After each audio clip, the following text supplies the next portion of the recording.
So today I'm finally reviewing the Maybelline Dream Satin Skin Foundation. This is a highly requested video, and let us start off with the packaging. It comes in a glass bottle and it also has a pump on it, so it's super perfect for us makeup users because foundations with pumps are so much easier to use compared to those that don't have any pumps. So I am in the shade of B3, and what I'm gonna do right now is just pump like 2 pumps of the foundation on the back of my hand, and as you can see, it is not at all a runny formula. The Dream Satin Skin is an air whipped liquid foundation, and it has a unique air soft formula that provides poreless, satin smooth looking skin, extraordinary coverage that does not clog pores, long lasting and moisturizing all day. So this bottle contains 30 ml of foundation, and it also has SPF 24 PA++.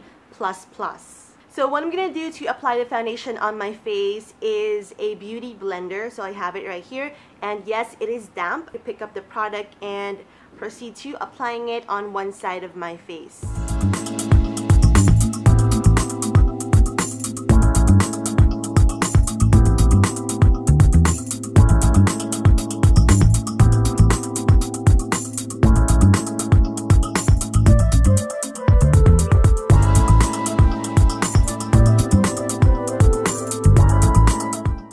So since I have a lot of dark spots and acne marks and even redness going on my face, I added about like 2 to 3 layers of the foundation on this side of my face, and as you can see, it totally covered up all of those imperfections, and it doesn't look heavy. So it doesn't feel heavy at all. It's very light on the skin. I can still see a little bit of this pimple peeking through and a little bit of my dark spots. So I'm just gonna add one more layer on those areas and just buff it away, and then finish up the rest of the other side of my face.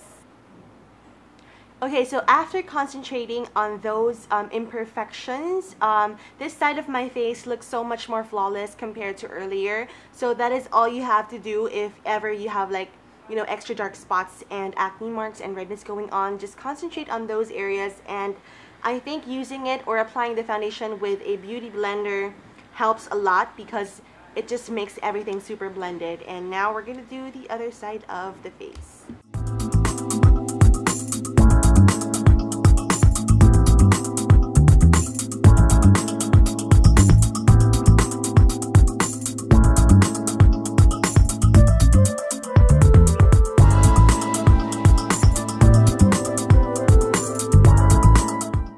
And this is the foundation all over my face, and I think it does take a little bit of time for it to set because I can feel that it is somewhat a dewy foundation, but not overly dewy, so it just gives you the right amount of glow onto your face.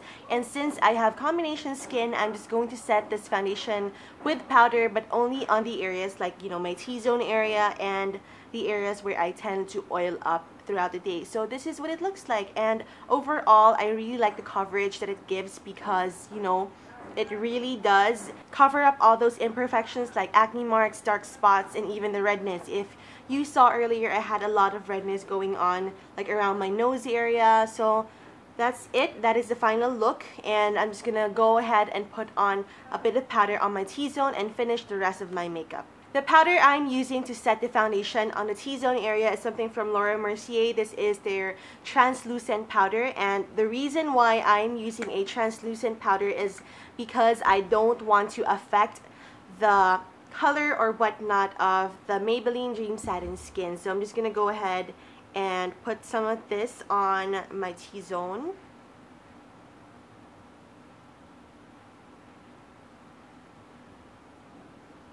So as I was finishing my entire makeup look, I noticed that the foundation just felt a bit sticky on areas where I did not use the loose powder. So it's just, a bit sticky, and I am not really used to that. So what I'm going to do is set the entire face with the loose powder, and that way it won't feel as sticky anymore.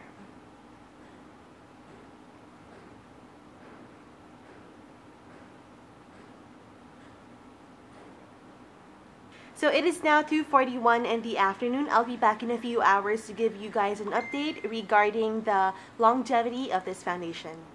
It is now 6:01 and over 3 hours has passed, and this is what the foundation looks like now on my skin. And I just took a quick flash photo, and I'm just gonna flash it right now. And as you can see, my skin looks super dewy, and I really like it because it is the healthy kind of dewy. It is not overly oily, and I just love how radiant and how healthy my skin looks with this foundation. Now, looking up close into the mirror, I did not find a need to retouch any of the parts of my face because I just feel that this dewiness going on makes my skin look refreshed and looks very well hydrated, and I like it. I just really like it, and so far everything looks intact. No smudging, no fading, no caking. I do not see like dry patches. I don't see any creases. So overall, after 3 hours, everything looks fine. So I would check back at the very end of the night and do another flash photo test for you guys to see how long the foundation would last. So I'm back for my last update for today. It is now 9:16 in the evening, and over 7 hours has passed since I last applied my foundation on my face. And here is the flash photo test that I did earlier before filming this clip. And as you can see, my face grew even more dewier, or I think some people would say that this look is a bit oily already compared to the dewy finish that we had earlier. So looking into the mirror, I can say that this foundation held up pretty well, but I can already see a little bit of my dark spots like peeking through on this part, and I have like a little bit of redness going on my the corners of my nose, or the sides of my nose. So final thoughts on the product. If ever you ask me if I would repurchase the Maybelline Dream Satin Skin Foundation, I totally would, because it truly is like second skin on my skin. I love how the shade matches my skin perfectly. Again, I am in the shade of B3. And please do note that I have combination skin, and this is the outcome of the foundation on my skin. I personally am not bothered at all by the dewiness because it is not something that a little bit of loose powder cannot fix, so I'm totally fine with that. I also think that it lived up to its promise that it is moisturizing all day, because as you can see, my face does not look dry at all, and it doesn't, you know, create like dry patches and even like streaky marks or whatsoever. So my skin looked perfectly hydrated all throughout the day. It also said on here that it creates a poreless and satin smooth looking skin, and I totally think that it is true because I did not put any primer on my skin, yet the foundation was able to cover up like my large pores, especially on my cheeks. I also did not break out all throughout the span of using this foundation, so I would totally repurchase. And if ever you guys had tried out the Dream Satin Skin, please do let me know in the comment box below how it worked out for you and whatever thoughts you have on the product. So that's it for my review for the Maybelline Dream Satin Skin